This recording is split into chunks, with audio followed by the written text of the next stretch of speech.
Hello, everyone, and thanks for joining us for our monthly meetup, which is usually the last Tuesday of the month, but due to some difficulties, we had to host it on a Monday. For those who do not know me, I'm Ruby Golo, and I look after the Global Chamber Accra chapter. I also run a consulting firm called Global Trade Consult. We help companies expand into Ghana with their products and services, and also support local businesses go international as well. Some few housekeeping. Please keep your microphones on mute unless you are called to speak. But feel free to use the chat room to put your full details so others can connect with you at the end of the event. Global Chamber is the only chamber that operates in many countries around the world. Our business is to help companies connect with trusted business people. And so, if you like what we do here today and you want to join the Global Tribe, then please feel free to talk to me or our Deputy Director, Sharon Matike, who I believe is also in the audience. As business owners, we understand the importance of contributing to the development of our nation, Ghana. As the saying goes, give to Caesar what belongs to Caesar. In the context of Ghana's upcoming VAT reforms, it is crucial for us to be prepared and compliant. That is why we would like to explore what these reforms mean for our businesses and how you can navigate the changes effectively. To help us do that, we have Abeku Kwanzaa, a partner at PwC Ghana and leader of the indirect tax team for West Africa. We are so lucky to have him present to us today and for him to share his insight into all the tax changes coming up in Ghana and how we can be compliant. Abeku, it is so great to have you.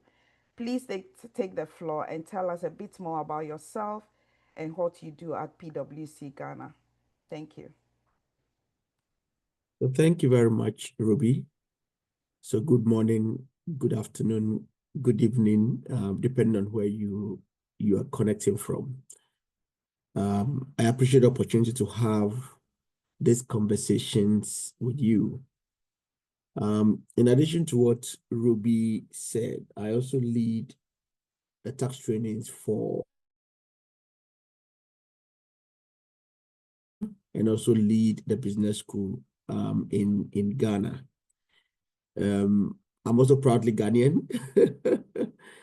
And that is it for now. I guess as we go through, if there are any additional things to be shared, I will gladly do that, Ruby. Thank you. All right. So having said that, we will be having this conversation over the next hour. And to guide our conversation, we have broken agenda into 3 points. The Ghanaian context. We'll take a look at what the expected changes are. The expected changes because some of the things that we would be talking about has not yet been legislated into law. And then lastly, I'm going to be talking about the way forward as regards those expected changes. So having outlined this agenda, we'll move on straight into our conversation. For those who are very conversant with VAT matters in Ghana, we know that the VAT in Ghana is not a standalone tax. This VAT tax, if you want to call it that way, is administered with 3 additional levies. One of the levy is a health levy. The other is an education levy. And then the last one is a levy to help us recover from the shocks of COVID-19. So within the Ghanaian context, anytime we talk about VAT, we need to potentially discuss 3 additional levies that are administered with VAT. Prior to the coming of this new government, the former government at a point recognized the need to reform our VAT. So in various public commentary, even including by the presidential candidates, it was very clear that the VAT, or Ghana's VAT, needed to be reformed. Then the current government that we have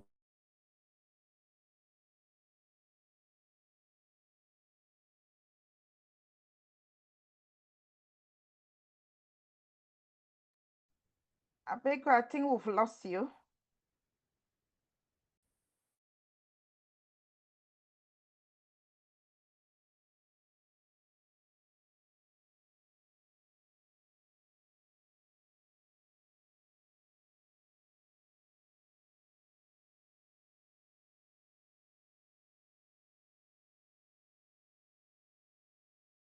Hello, Abeku, are you there?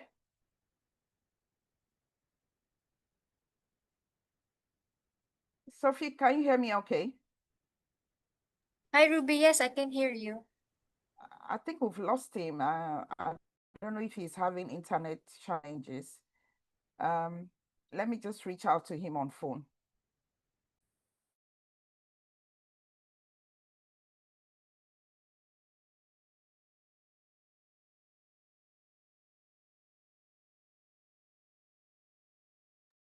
Sorry, everyone. We're trying to get Abeku back online.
Hello, Ruby.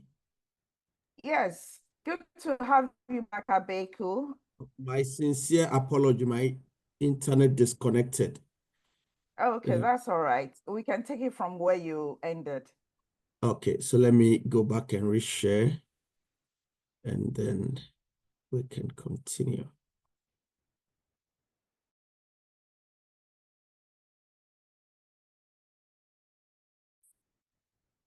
Hello, Ruby. Hello. Yeah, back on. Yes, please carry on. Thank you, audience.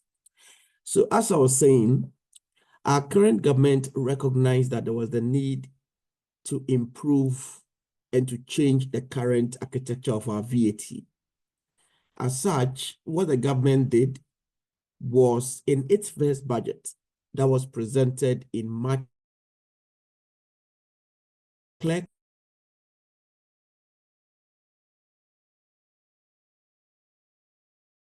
our VAT regime. Then in July, the government re-emphasized that it was still committed to doing that. So the idea of this particular slide is to let us know two things. One, VAT is not administered alone in Ghana. It is administered with 3 additional taxes, and because the internet went off,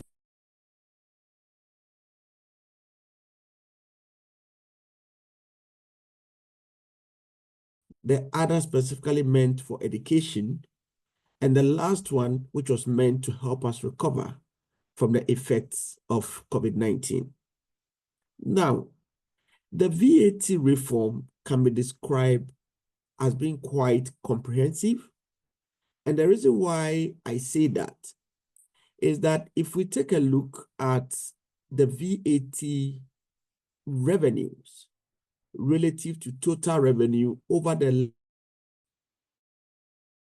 2024 and 2025, and what has been projected in 2026, we can see that for each of those years, the VAT and its associated levies constitutes over 30% of our tax revenues.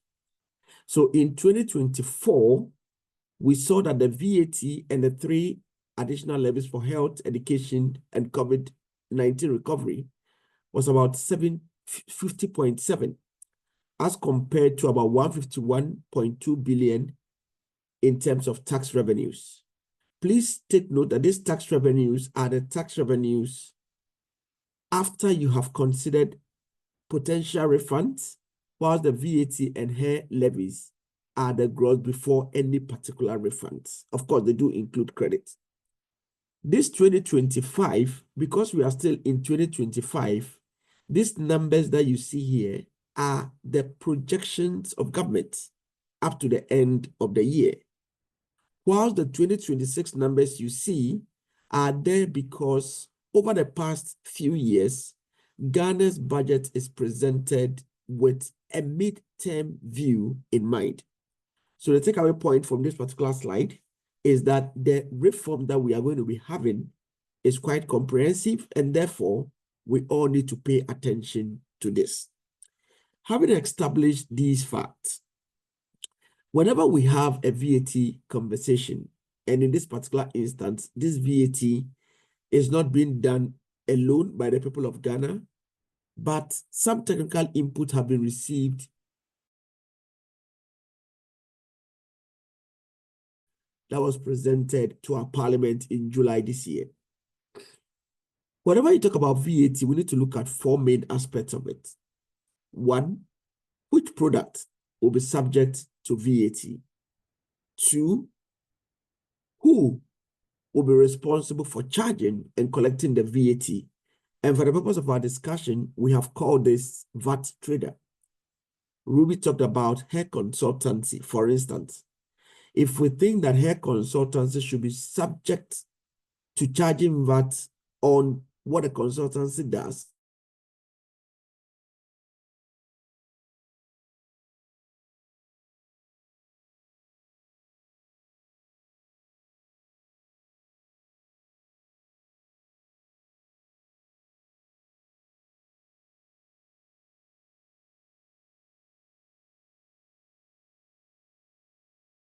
particular supply, or it is where the supply is being consumed. And then the last thing that we need to talk about is that if you know which product should and should not be subject to VAT, which trader should and should be liable for VAT, what rates of tax should apply, and where, whether it is origin or the place of consumption, all this will have to culminate into how the VAT is accounted for. Broadly speaking, what charge do you have, and what are you allowed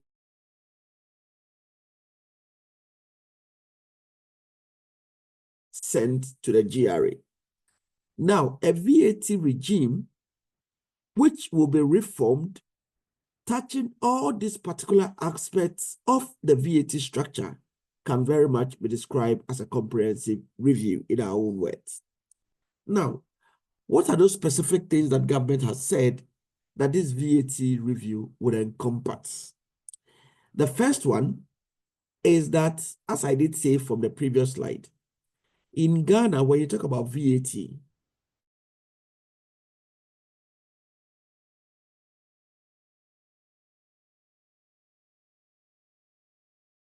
I would do 2 things.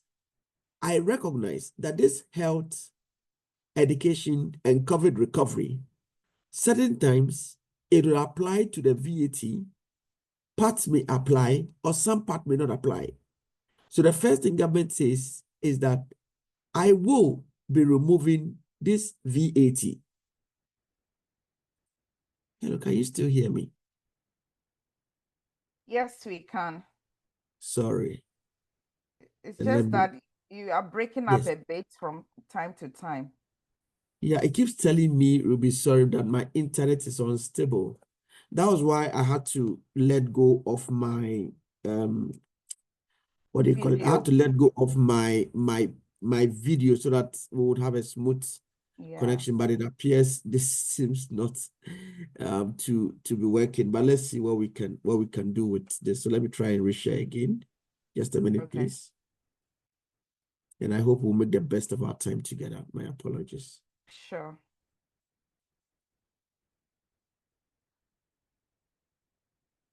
Is it up again now?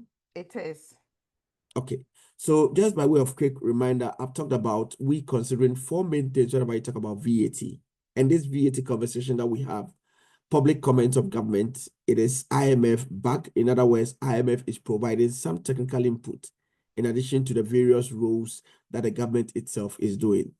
And I did talk about the fact that you must ask yourself what should and what should not be subject to VAT, who and who should not be liable for accounting for the VAT, what rate of tax applies, what is the place that you would deem VAT to arise, and then all this will culminate into the VAT accounting. As I did say, anything that touches on most of these reforms can definitely be considered as a major reform.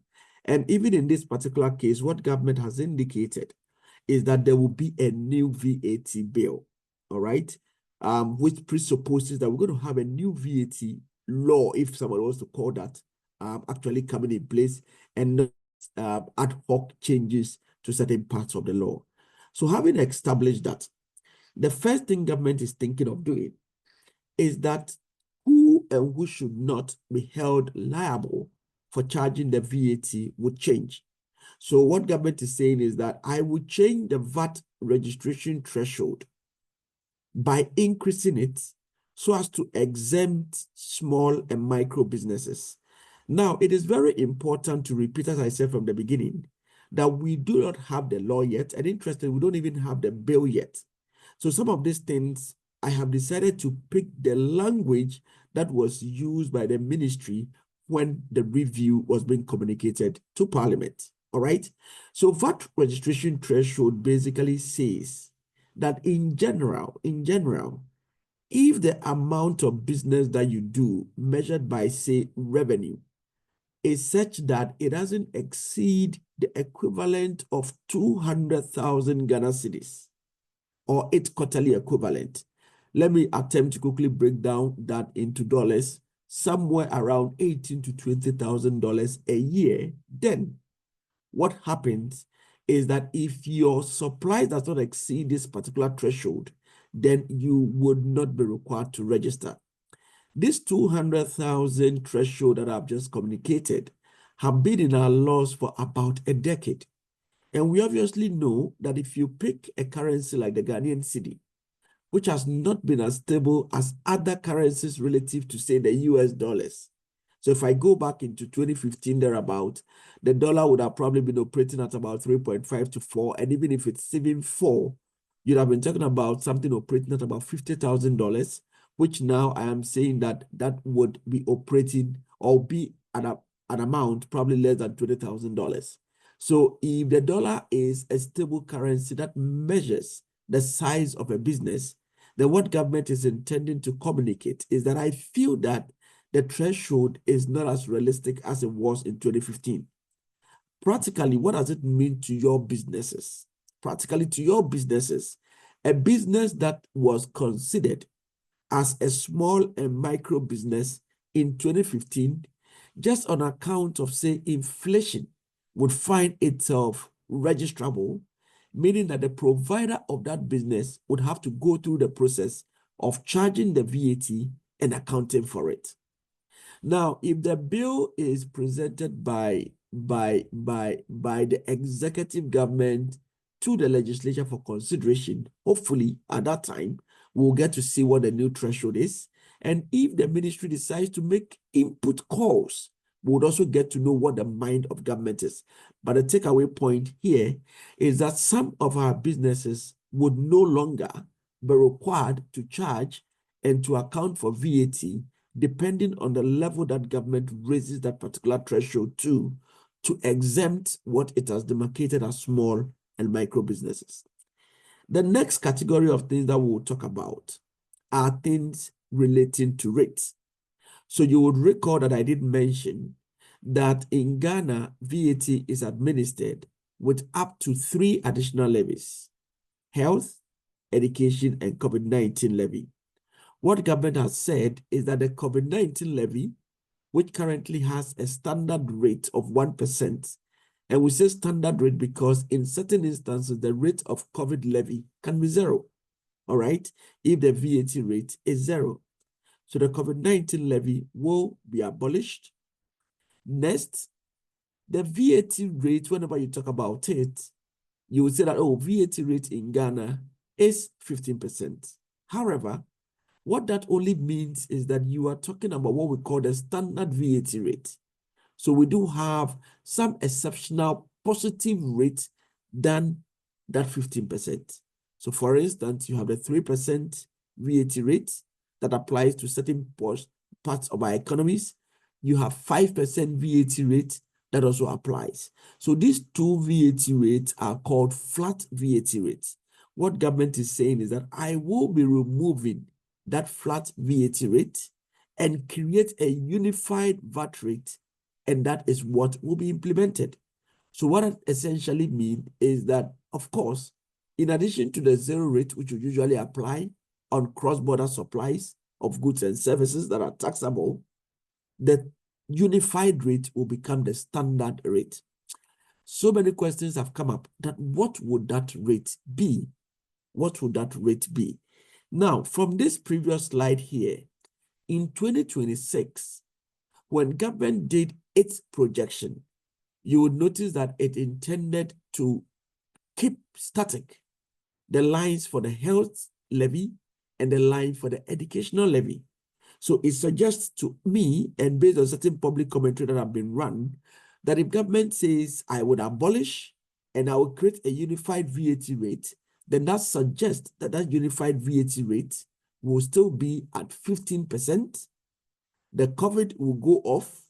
And then when you add the VAT rate to the other ones, the 2.5 standard rate for health and education, then that would give you effectively a total effective VAT rate of 20% against what GRA currently computes at 21.9%. Having said that, and linked to what I just talked about, government says that I would take away the cascading effect. So someone on this call who hasn't followed the Ghanaian conversation and the GRA position on the matter would say, look, it's 15 plus 15 plus 2.5 plus 2.5, even plus 1 should give you 21. So why did you say 21.9? It is because of the view that the GRA has held, based on certain arguments it propounds, to say that the levies ought to be included in the tax base before the VAT is computed. And when one adds the total effect arising from this particular procedure, you would see that it becomes 21.9 rather than what something that it should ideally be 21. If government says I will repeal the COVID levy or abolish it, and I will remove the cascading, this goes back to why I said that you would finally get a rate of 20%. And then the effective VAT rate will be reduced, also arises from the same conversation.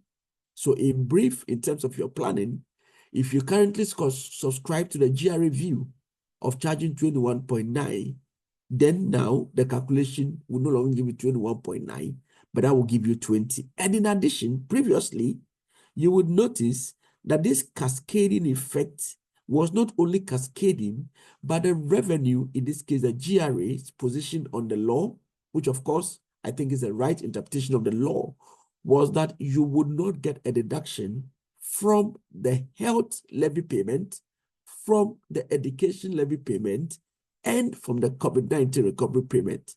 Now, because these things, the cascading effect will be dealt with, then that also presupposes that in addition to the inclusion, also is the fact that the levies on quote now would operate like the VAT and will be deductible. So I subscribe to those who are of the school of thought that if you look at Ghana's VAT rate, one can argue that it's not even the 21.9 that the GRA says, but actually you should be adding the 21.9 to 6 to give you about 27.9 or approximately 28 if you want to look at the true impact. Of course, this is a behind the envelope calculation, a rough sheet calculation. But I tend to agree with that view that it was even more than the 21.9. So all this communicates signals to the investing community that the VAT shouldn't be as complicated and as difficult as it used to be. And then lastly, to help government deal with the issues around VAT fraud, to help ensure real-time remittance or real-time reporting, to the Ghana Revenue Authority, the government of Ghana would introduce the fiscal electronic device. This device was actually communicated several years ago, and if my memory hasn't failed me, this is about 6 to 7 years ago or so, where government clearly said I would introduce it. But along the line, we got government introduced rather what is called the certified invoicing system, or loosely, we call that EVAT. So the natural question that would follow in your mind is that how would this introduction of the fiscal electronic devices work with the EVAT? Are we going to run concurrently? Is this going to be a replacement? We believe that as government goes through the process, we would get to know. So this can be described as a comprehensive review because, as you can see, even based on the public commentary that was presented to our parliament, we see this number of changes happening. In addition, government says this is the minimum changes. So what changes would happen to products? Which products will remain exempt? Which products will now become taxable, amongst others? So I would encourage everyone to engage with government so that we don't sit back, get certain laws passed, and then now we complain that this is not being done properly. So much as government has given us an indication of the other part, we should also get ready for the product change. Having said this, I keep talking about process. What is the way forward? The way forward are as follows. By the end of this month, if things were going on as planned, so now members of this chamber, if things were going on as planned, then the nationwide consultation should complete by tomorrow, which is the last day of September. But of course, life do not always turn out the way we want it. So maybe the revenue, maybe government may still be doing some work to complete the process. Next, according to the media review, government's plan is to prepare a new VAT bill. So by end of next month, it should be done. So we must all look out for it, see it, and engage government. Once again, we remember our former president would say that let's not just speculate. Let's not be speculators, but rather active citizens, so that together we can build a Ghana that is both conducive to the people of Ghana, as well as foreigners that work and invest also in Ghana. In addition, by November, government intention is to submit that new VAT bill to our parliament as part of the 2026 budget statement. We know that the laws of Ghana require that this budget statement should be presented in November. All right. So hopefully in November, this should be presented for us to see and to prepare for 2026. And in 2026, we should, if all else proceed as normal, we should expect to see a VAT bill. So Ruby, I would pause here, having shared what government intends to do, at least at a policy stage, try to break it down into implementation, and then for us to have a conversation as we all get ready for a significant change to Ghana's regime, looking at the kind of tax that we are talking about would amount to at least 30% at a minimum of the total tax collection. So this is a major reform that we are expecting. Thank you. Wow, thank you so much, Abeku. That is really insightful. The floor is now open. Please raise your hand or put your question in the chat box so Abeku can help answer them. Thank you. Otherwise, I will call names out. I see Isaac, you are in the audience. You have any question? I know you are in the accounting space. So how are you taking all the new things that are coming your way?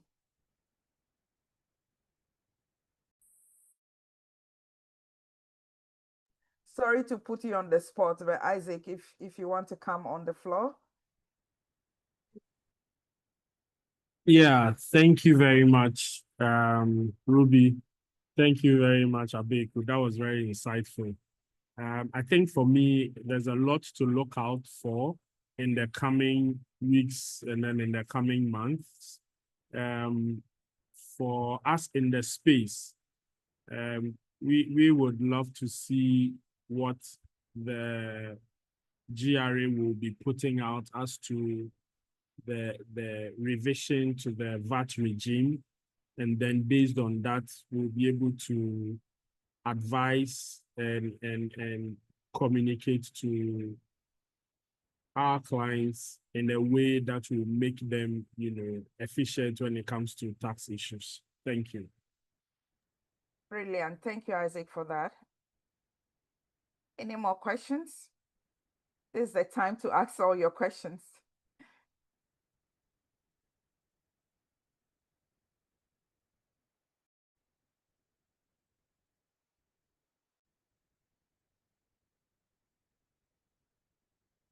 I think I saw someone from Lima Partners. Do you have any questions or contributions to make? Hi, Ruby. My name is Salim Insia from Lima Partners. So I think we've all been waiting for these particular changes for a while because those of us in the tax space believe that the current VAT regime needed some changes. So we're all waiting with bated breath to see what these changes hold for us as tax people. Thank you. Thank you. Well, happy to take more questions.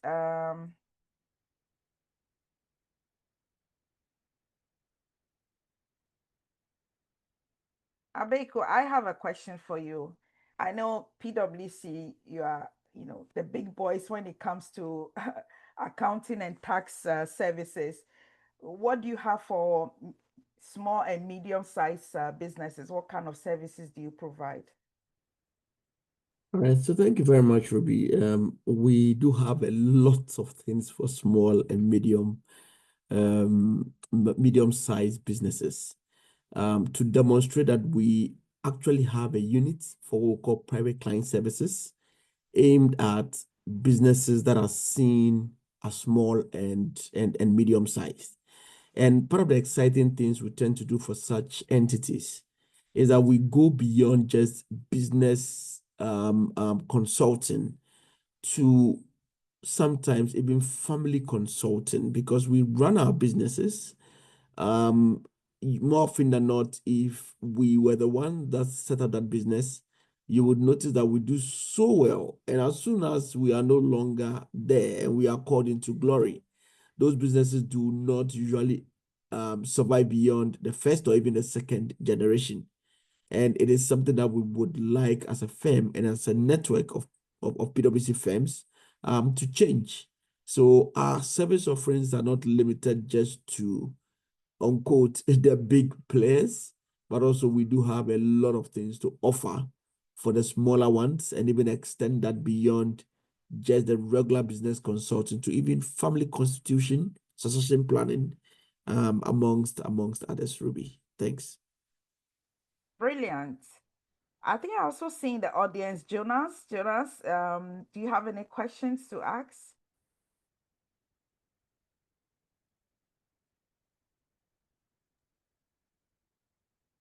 Hi, Joseph. We can't hear you. I think you are on mute. Yes, madam. Please, how are you? I'm very well, thank you. Yourself? Yeah, thank you. I'm very Great. fine. Okay, go ahead.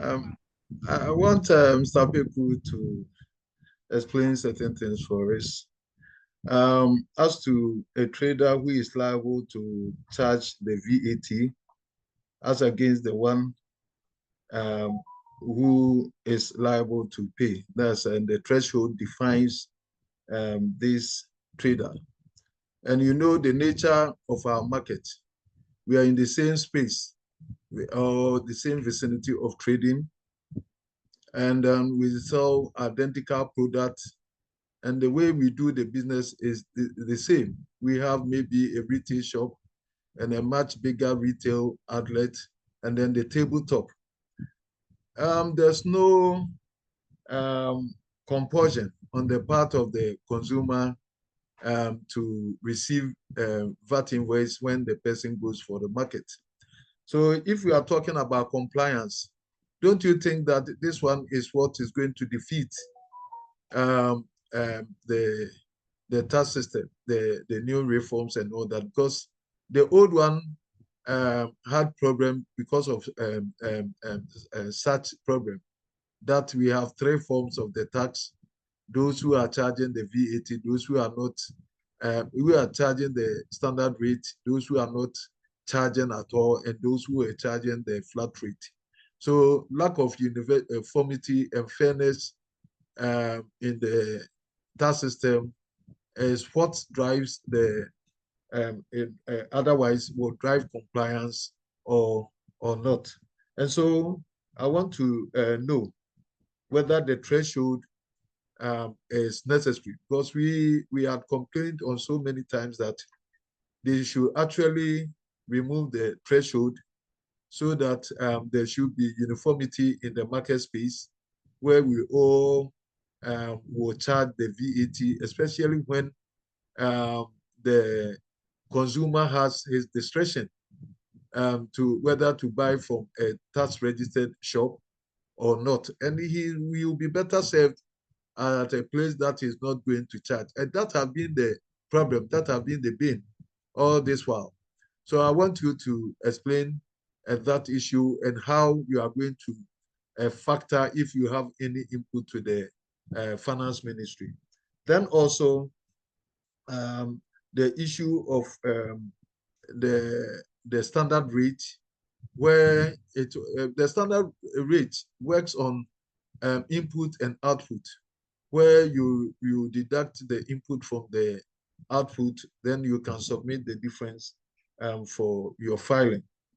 In the case where most of the informal sector players or traders do not have the input VAT, especially when since year 2017, we've all been paying the flat rate of 3% and then later 4%. How are we going to be able to convert this flat rate into the standard rate for us to be able to compete? You know that the task should be simplified and then uniform and then affordable. Are we going to have all these things? Thank you so much. Abeku, you have a loaded one, so over to you. Thank you very much, Doc. It's been a while and good to see you. Thank you. And thanks for connecting. Yeah. I am so happy with the perspectives that you've submitted, and you could probably hear from my messages throughout that we must all participate in these reforms, because the Ghana agenda belongs to all of us. Government made a public call for those who were interested in submitting input to do that by the 29th of August. So interestingly, I don't know how Ruby selected this date, but the deadline for submission was last month. Having said that, I know that our ministry is quite accommodating, and especially if GUTA members would put together a couple of things and submit, I would strongly recommend for you to do that. We can do that in conjunction with yourselves and ensure that the system that is designed works for us.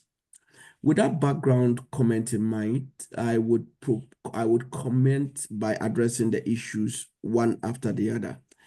So let me begin by looking at this one, the issue of the VAT trader.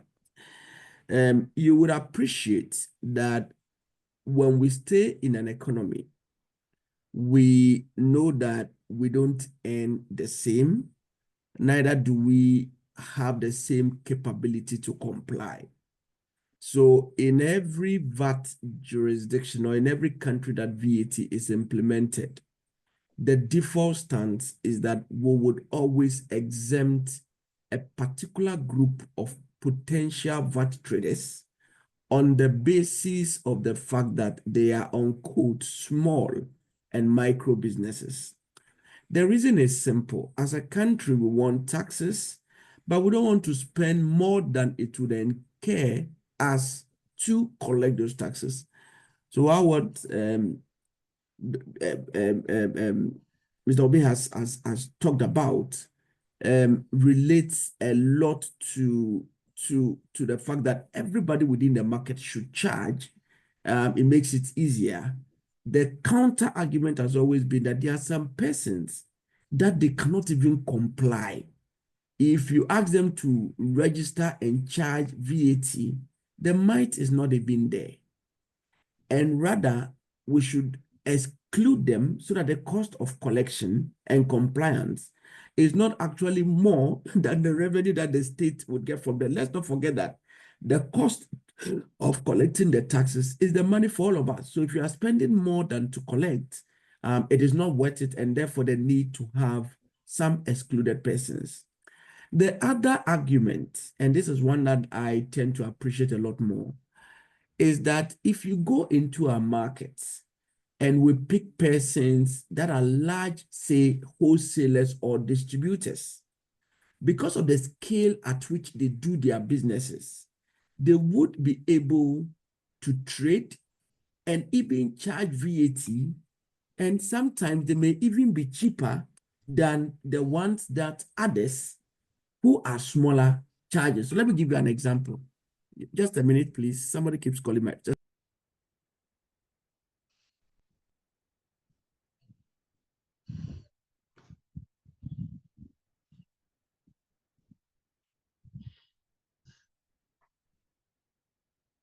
Sorry. So I was going to give you a practical example. So let's say I go into a Mokola market. In our Mokola market, we know that there are some persons that will qualify as wholesalers or even distributors. And the people that go to pick from them to sell even also in other aspects of the market. Now, the big guys or the bigger players in the market have the capacity, as I said, to employ maybe even bookkeepers to help them keep their records, as against somebody who went to pick that thing to resell. And if indeed the prices are right, you would notice that the big players can charge their VAT, take their deduction, and may even be running a more profitable operation than the smaller business. So, Mr. Bin, to address your issue around everybody charging, that is a very nice and a very reasonable argument to propose. But the issue is that we also recognize that there is a cost for VAT or tax collection, and therefore the generally acceptable principle across the world is for you to introduce a threshold so that you don't spend too much money going after those that won't give you much, and you focus on the bigger players. And interestingly, because the bigger players usually sell to the smaller ones, you would notice that anybody that looks at the math properly would most likely even go to the bigger players so that they are not shortchanged just because they charge the VAT. But as I said from the beginning, you appreciate the market more than we do. So let's keep engaging so that we can all redefine this VAT system to work for all of us. Currently, the general VAT threshold is 200,000 a year, or its quarterly equivalent. Let me break down that so that we can all appreciate, especially for those who may be joining us from maybe the smaller places or the smaller markets, etc. This 200,000, I can approximate it to about 20,000 cedis a month, which is about 5,000 cedis a week. And assuming that the week is only working days, basically the law says that currently for you to be registered for VAT, you should not be making sales below 1,000 Ghana cedis a day. The moment you do it beyond 1,000 Ghana cedis a day, then broadly, you need to be registered for VAT. This is what government is intending to raise, because the question is that how much is 1,000 Ghana cedis today compared to, say, in 2015? So because that amount is not as significant compared to 2015, government wants to raise it. Is government going to raise it to the equivalent of 2,000 cedis a day or even 3,000 cedis a day, so that anybody below that particular level would not be charging VAT? I don't know. We are yet to see the numbers, and when government start engaging a lot more, we'll probably know what the threshold is, and then we would all be encouraged to be part of that conversation. So, Doc, having addressed your issue around the threshold, and once again, I keep saying you understand the market better, and it's very good for you to get in touch with government, or you can come through us and we can help submit those papers, having understood your argument. The next bit is to look at the issues around the various tax rates. So once again, there are persons where if you ask them to do output and input, they will struggle because the rules can get a little bit more complicated. So in so many jurisdictions around the world, apart from excluding certain persons from VAT, there is always a particular threshold below which you would be told to apply a flat rate. And I am actually an advocate for that within a particular threshold. So, Doc, once again, although that may potentially create, as you rightly put it, that when you come to the market, you have those who are not charging, those who are charging a lower rate, and those who are charging a standard rate. If the threshold is properly set, you would notice that the smaller guys ordinarily should be buying from the bigger guys. And therefore, people should not, or the bigger guys who are charging the 21.9, as currently GRA is saying, or the 20% as some of us are predicting, and as some government officials have also put out there, then you would notice that you should not really be out of pocket or be disadvantaged in the market because you are doing standard. If things are being done properly, then those who are doing flat rate, who do not have the scale of business as those who are doing the standard rates, should be buying from the standard rate guys to onward sell and should not be disadvantaged. So, Mr. Obi, I will stop here. That's very perfect. And that's the reason why, since bar reduced time, they gave a caveat, they gave a window of opportunity for people to operate in the VAT flat rate to capture these people. What we do not want is those who are not charging at all at the same vicinity of trading. Probably government cannot charge all of us the VAT. It's true, or not all products. So what government have to do is to be able to identify the areas that is not to be captured with the VAT. Probably we say that those who sell foodstuffs, those people who sell food items by the roadside, those people who sell goods in our residential areas, those small shops and all that. Government can put them all together. Probably some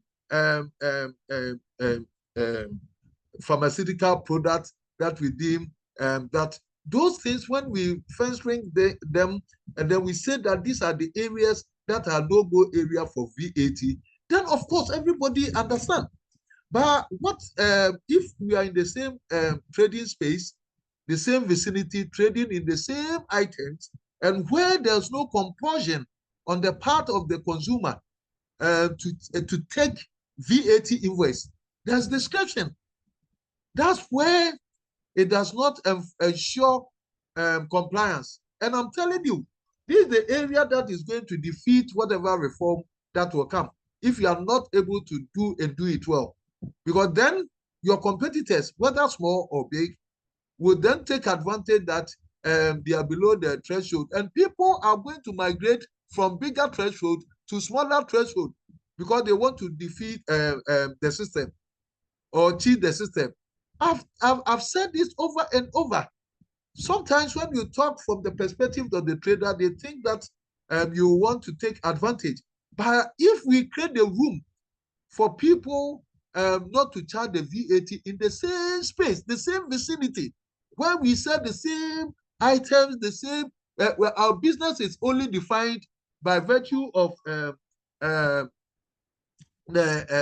tax people by the threshold, then of course it's going to defeat the system because it's going to be difficult for people to comply with the system where their colleagues are selling without VAT, where if we are talking about even 15% is such a significant amount, where the others are not paying, and the consumer will go and buy. If I ask the number of people here on the network who are Ghanaians and ask them the last time they collected VAT invoice, you will see most people do not have the VAT invoice. Mr. Abeku, let's do this research and see, because there's no compulsion on the part of the consumer to collect. So then the person who has registered for the VAT become a victim. So let's just find the areas that we think that is not necessary for us to collect. Maybe selling food items at Abubushi, Makola, Kajetia, all those places are exempted. Those shops in our residential areas, in small kiosk shops, let's fence ring those areas and then mention it. But when you go to Aboso, it will surprise you to know that a person who sells an engine on a tabletop sells the same thing like the person who is in the shop. It's the same value, but he's the tabletop and this. And so this is where saying that we should write our input. We want to see meet the finance minister, and then also your very self as a consultant will make sure that we meet with you. But then we have the opportunity to meet with the VAT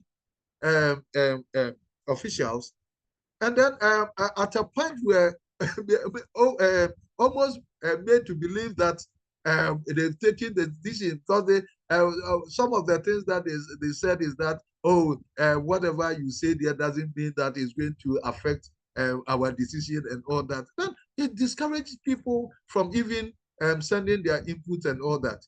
So I think if you have to see through this, and then government sincerely listen to us and do the proper reforms. If you are saying we are doing reforms, you have to do it the best way that will bring results. Not that we just do anything and then the old system. Because I'm telling you, the business trader, the trader is a rational being. If his next shop is not charging the VAT because of so-called threshold, below the so-called threshold, and it's not collected, he will never allow his customer to go to that shop. He will say, I'll collect it, don't pay. And then it destroys the system. So I won't take all your time. I think we have to find time and come and meet the consultants, and probably you can help us to structure what we want to send to government. All right, and then sure. we see how we all No. Very, very brilliant ideas. Look, it'll be very, very brilliant ideas. What you are virtually sharing is that, look, rather than looking at revenue, we should develop the VAT, especially for our market areas, not by revenue linked basis, but rather by areas. It obviously brings up certain challenges, but maybe what you are sharing could be the solution we've all been looking for in how do we get a bit more from unquote the VAT, from unquote taxing the informal sector. So it's something that I would very much be willing to explore with you further for us to see. But I would really, really recommend that let's not just sit back. Let's continue recognizing that it's a Ghana agenda. Let's continue and let's make sure that the things work for all of us. Perhaps we keep holding government responsible and accountable for the use of our common resources. Thank you. Okay. Thank you so much. Thank you all. I really enjoying the conversation. The floor is open. We have few minutes before the top of the hour. Jonas, I don't know if you still want to ask your question or contribution.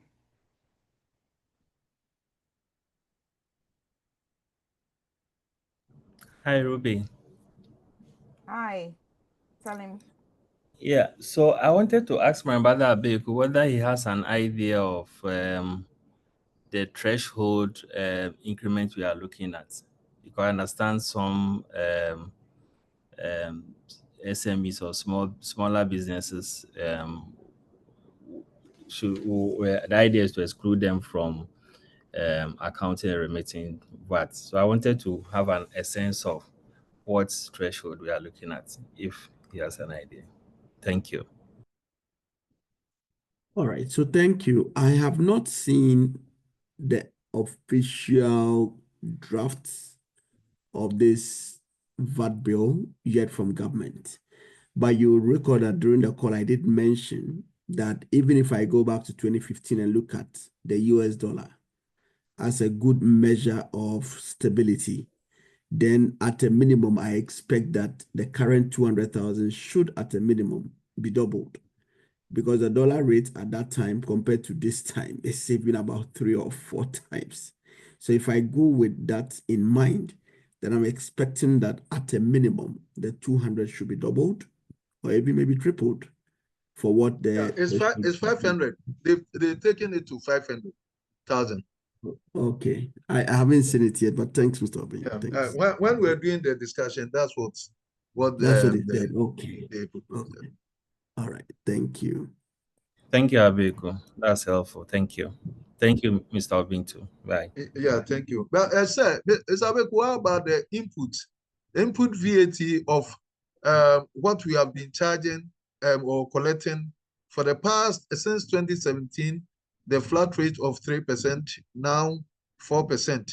If we have to migrate to the standard rate, how do you convert the input of 4% into the 15% for your filing?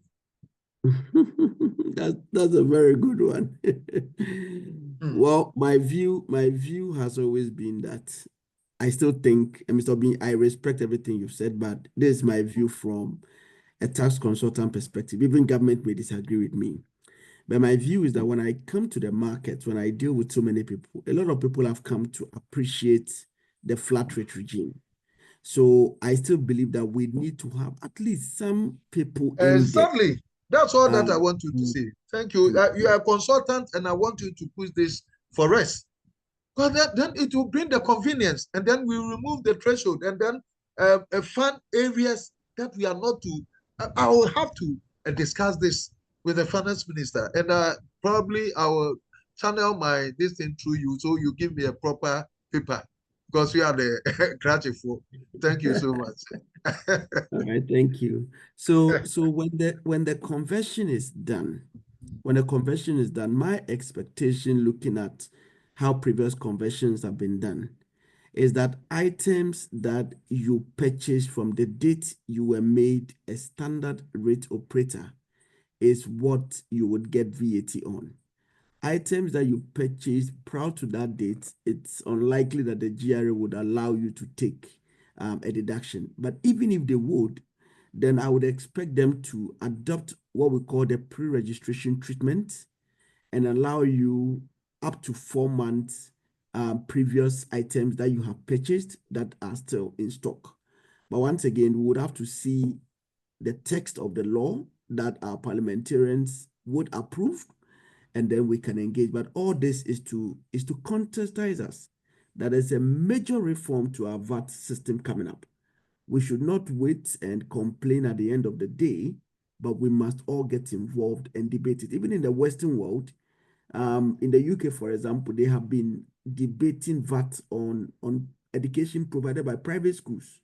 And you will see that this debate go on for months and months, so that finally when government implements something, it is as clear as it can be. So let's all participate. Let's not sit aside and then finally complain that the thing is not working.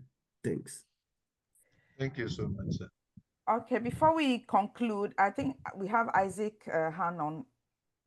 Isaac, if you want to come back on stage.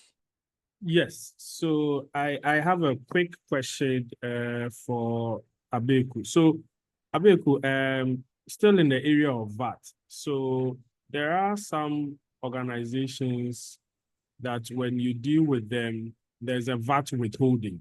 They deduct some withholding on VAT, and usually the system has 6 months validity for these VAT withholding certificates to be applied. And so if you are not able to get the certificates to apply in your computation, it becomes null and void. I've had some clients who have had challenges with this process, owing to the fact that sometimes retrieving this certificate from the suppliers become a difficulty. So in as much as we have a longer period for the tax certificate, the withholding tax certificate, is it possible to look at a possible extension of the validity for these VAT withholding? Because this is as good as money.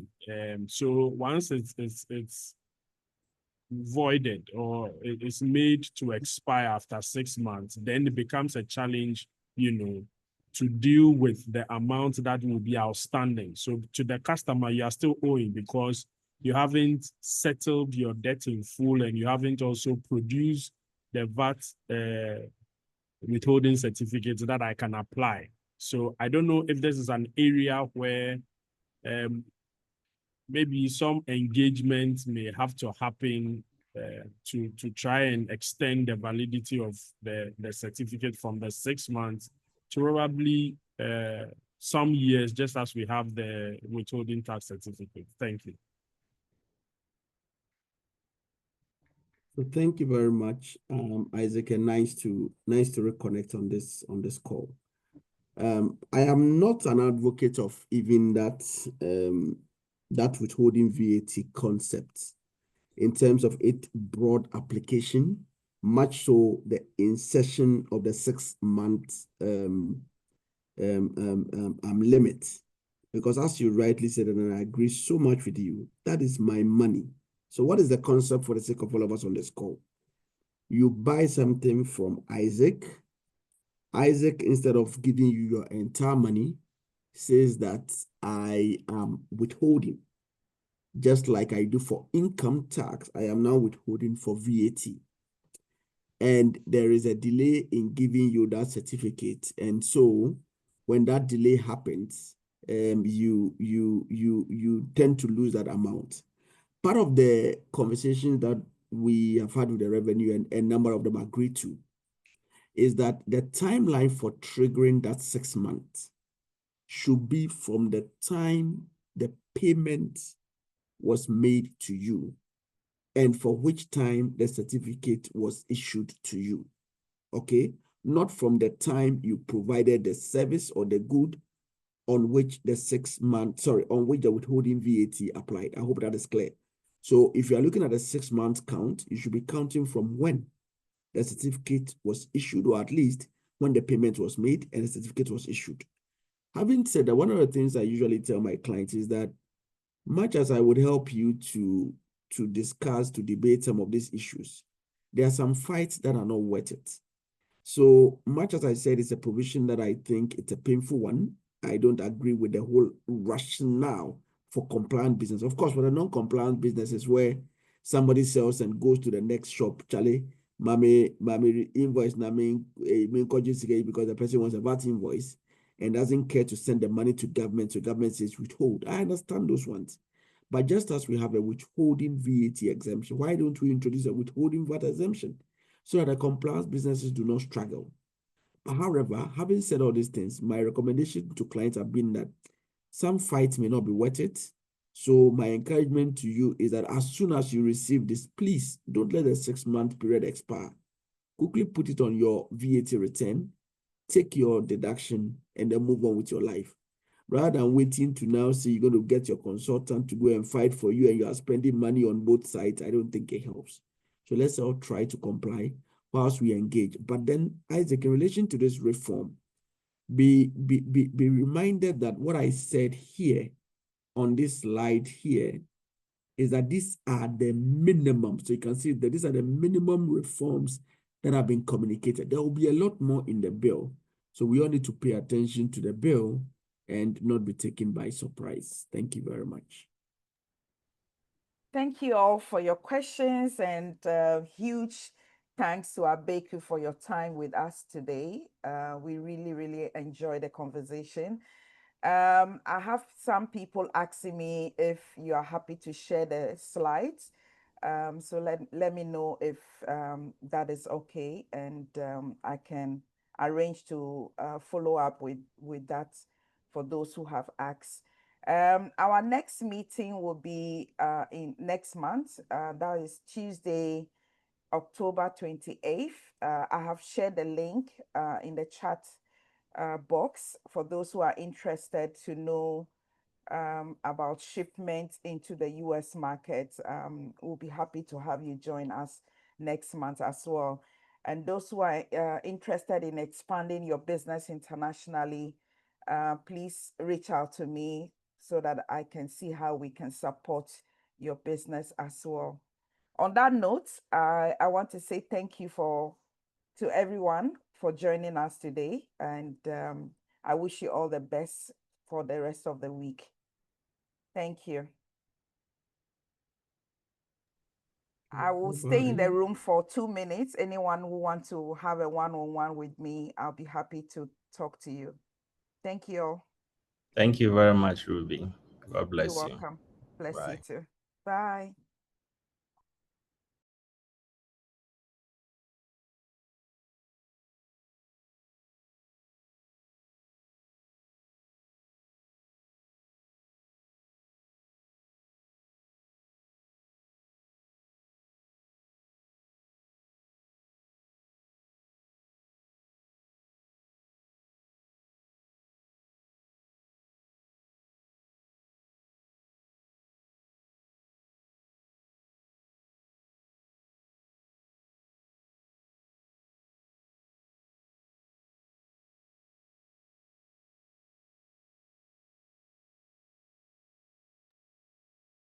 Sophie, thank you so much for your support. I appreciate your help as always. Anyone has any questions for me? I'm still in the room. Hi, Ruby.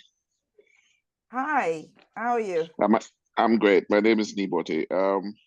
How do I join GC Ghana or follow GC Ghana? Okay. Can you share your contact so that I can reach out to you afterwards? Otherwise, I'll put my WhatsApp number in the chat and you can say hi to me. Great. And Okay. then we I'll just take say it. that. That's okay. And then we take it from there. Thank you for your interest. Thank you too. Okay, let me just put that there now. Okay, so there you go. Hi, Rita, you're asking how to register. Let me reshare the invite. Otherwise, if you follow me on LinkedIn, I will be posting the details there as well. But I'm sharing the link again. Rita, are you there? Yes, I'm here. Thank you so much. Okay. So when you go on there, you just fill in the form and select the number of people who want to attend and you submit it. And we will automatically send you the meeting link for next month. That's fine. Thank you. What are you into? What's your business? Buying and selling. What's in particular? Paint. And where We do you buy and then we source? sell paint. Where do you source Paint, your products from? plasterboard, Okay. Canada, China. Okay, I would like to have a word with you. If you can say hi to me on WhatsApp. We can help you source things from Asia as well. That's fine. Brilliant. Alf, I see you joining us from Togo. How are you?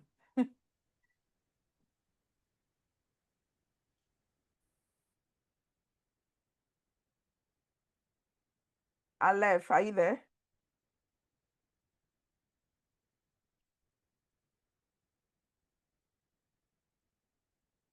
Okay. All right. Sophie, I think we can close the room now, and all of you have the best of your day. Thank And you, please, Ruby. thank you. I hope to connect with you all soon. Take care. Bye, everyone.